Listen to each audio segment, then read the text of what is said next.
I know it's like get notifications when you post new stuff, and I was like, I thought this was out there, but I ended up watching it again.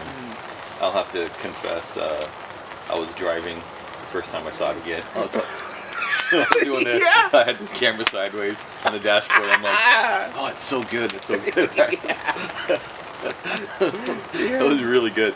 Okay, so let's talk about Trip. I know about a year ago we had our first interview, and I think Trip was a big part of our conversation at the Salem Roundtable. Yes. But I'd really like to visit this again because every time I watch the movie, I'm thinking about more thoughts. And I want to say again, I really love the intro shot for some reason. Yeah. The guy doing the dishes. What's his character's name? I don't remember. Whatever his name, but yeah. Yeah. I love the camera angle there. It's just on him doing dishes. And you've got this activity in the background that just seems to work for me. I don't know why, like I really like it. Yeah. And I love the mom as an actress. Yeah. She really just carries it. Like, She was really my teacher. Well. Yeah, you're saying that. I didn't know that's up to the fact. I mentioned that to you. I was like, oh, no wonder. Yeah. She's an acting teacher, right? Yeah. And she does stage. Right. She taught stage. Oh, okay. Yeah. And she's a little bit stagey. Okay. In the so performance. You feel that a little bit. Yes. Yeah. It's a different kind of acting, right? Yeah. Stage versus camera. Gotcha. But she articulates really well, and I think she sets up the character for you. Yeah. Because they have a conversation about parole, right? You kind of get, without getting the background, you get the background. Yeah. This kid's been in trouble. Mom's really worried about him. You know, is he going to report to his PO? Yeah. All these things, right? Her focus is also on the other child. You know, she has to go around the corner, like attend to her and leave Dylan. It is Dylan to the dishes. And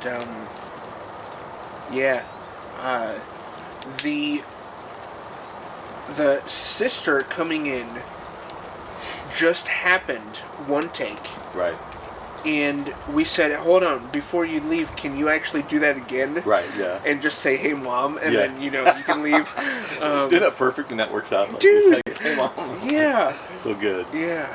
Yeah, and then, I know it sounds really stupid, but I feel like we've talked about this before, but all of a sudden it really hit me that the movie Trip is about the trip they both take to the parking lot. Essentially, it's about their journey. It includes something about their history, but something about where this ends. Yeah. And they take kind of different paths. You kind of record them getting there. Yeah. Right? Yeah, exactly. Oh, yeah. And also he's buying mushrooms. Oh, is he? So, yeah, buying mushrooms, yeah. So that would be also where, the psychedelic meaning comes from. But yes, it is about that journey because Dylan is driving and then the dealer walks, and it actually it stays on him for most of the journey. Right. Because it ends up being about him. And what is his trip? So, can you identify the point in the conversation in which he switches over to now I'm going to make this decision when you watch it? Okay, I think it's because you may have coached me on it and I've watched it. Sure. I think it's when he says, oh damn, twice. Yeah. And I think the second time he sees the money. Yeah. And that was like, watching it again, I've talked about this movie a lot. He goes, damn, right? And then he starts letting Dylan talk. He starts letting Dylan talk. And they feel like they're in this really cool conversation. Yeah. And they're talking about life, they're talking about meaning, they're talking about purpose. Getting encouragement from him. Right. Things that friends would talk about. Yeah. And for some reason, getting the few bucks in his wallet, is more important than that friendship. And it's always such an interesting take on human nature. Yeah. That people, they're friends, they're obviously, right? Yes. They're talking, they say encouragement. And the next thing you know, the camera pulls away and you see the flash. Like the first time I saw the movie, I did not expect that. Like, I had no idea where this was going. I was like, and then he just very coldly puts the piece away, the money, he walks out. Yeah. And the movie ends with the people coming through the parking lot. But the movie ends as cold as he is. Yeah. Perfectly said. Yeah. What inspired this movie? I remember Joe's. We were a class of 5, and there were like 11 films being made, And so my group of 5 had to pick a director, producer, screenwriter, whatever. So, and Joe had this script, and the one that he submitted was a lot better than the one that I submitted. But when I read his script, I didn't like it, and it was Trip. I didn't like it at all. I read it and I was like, what the hell is this? But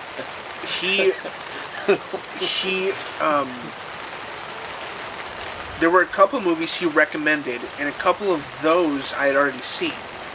So there we were able to like really, like, oh, that's the tone you're trying to go for.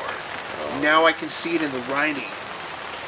So then I think together we ended up watching those movies that I hadn't, and there were quite a few of them, like Drive. Right. Only God Forgives, Nicholas Refn type stuff. Drive. Now I see it. Drive. Yeah. Oh, the moment when you see his violent side, you're like, yeah. What? Like, in the elevator. Yeah. You're like, yeah. And now I'm getting the tone and the inspiration for Trip. Oh, there it is. Totally. Yeah. Perfect. We never really unpacked that before, is how you guys kind of arrived at that tone and at the mood and at the character. Did you watch the behind the scenes? Of Drive? Yes. I did not, no. I posted that right after.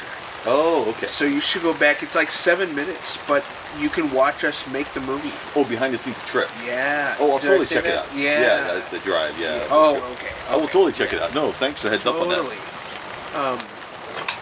Tend to our fire here. Yeah, so you can see us like, we have a... Smokeless Pit, brought to you by Collin Everett. Yeah. We had a couple of deleted scene shots, and there's one in there where the dealer is taking a piss. Oh. But the shot is on him from here, from up top, and he's just looking at the sky. Yeah. And he refers to this moment when he gets into the van. He says, oh man, I was getting emotional. Right. I was taking a piss. He does. And this is that shot. I wondered about that. I want you to see this shot. Yeah, oh, gotcha. So why did you delete the scene? It's too long. It was just, it made the movie too long. Gotcha. I didn't want Joe to take it out, but he did. Okay, gotcha. I'll go back and watch it. Totally. I remember thinking this time around, I listened to that, and he's like, I was out there taking a piss, getting emotional. And it felt a little unattached, like I wasn't sure what that was about. I just kind of went with it. Yeah. But now I get it. So he's literally thinking about something while he's taking a piss. Looking at the sky. Yeah. What's interesting is his capture. Plugging the smokeless. Oh, yeah, no, that's awesome. Yeah. Back to the smokeless. You'll never experience smoke in the Collin Everett smokeless pit. So what I love about Trip, though, I'll be honest with you, and what I love about like Dostoevsky, Crime and Punishment, for example, or Notes from the Underground, is it's the exploration of the human condition and all of its wonder, its glory, its absolute brutality. Yeah. The Notes, Crime and Punishment is about this guy who's a little crazy, commits a brutal murder, and the whole bulk of the book is him dealing with himself after the murder until he finally comes to confession. And even as a murderer, a double murderer, he killed an old woman and then her daughter, brutally killed her. He still finds redemption in the end. There's still something about him that is worth redeeming. Sure. There's still something good in him. And Dostoevsky is constantly teasing apart the human condition. Right? That people can be monsters, and they can be good people. And even the person who's a monster has redeemable qualities. Yeah. Right? Yeah. And even someone who is redeemable can sometimes be a monster. Yeah.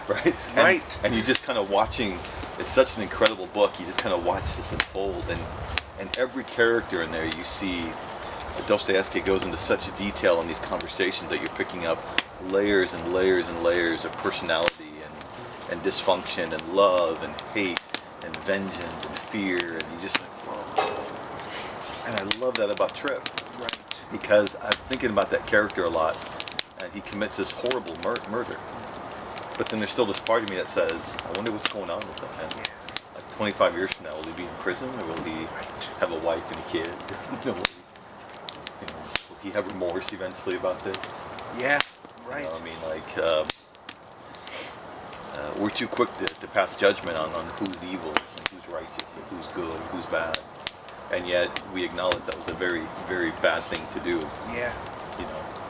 And Yeah. I love that the movie just kind of ends and kind of just passes out and says, "What's next?" Right. Yeah. And I intend on making another movie that is based. I keep saying like based in the same world as Trip, but I mean it's this one. It is based in the same world. David Fincher comes to mind because he explores human condition at its worst with movies like Seven, or Zodiac. He just did Mindhunters on Netflix. Oh, that's him. Yeah. Okay. Is it good? Mindhunters. Phenomenal. Talking about the kind of the understanding of this concept of serial killers. Yeah. That's the same guy that does. Absolutely. Oh, okay. Yeah. Absolutely incredible. Is it historical fiction or is it truth? Is it? Yes. Okay. Historical fiction. They go to the serial killer here in Salem, Oregon, who really existed, and I don't think is alive anymore. Here in Salem? Yes. Yeah, there was a serial killer, like Brutus or something like that. Yes. Yeah. I love the guy who plays him. Yeah. He just plays him so well. Like, I think of refrigerators or something, right? Meat hangers. He was pretty cool. Oh. Was it him and his wife, or him and his girlfriend did it, or was it?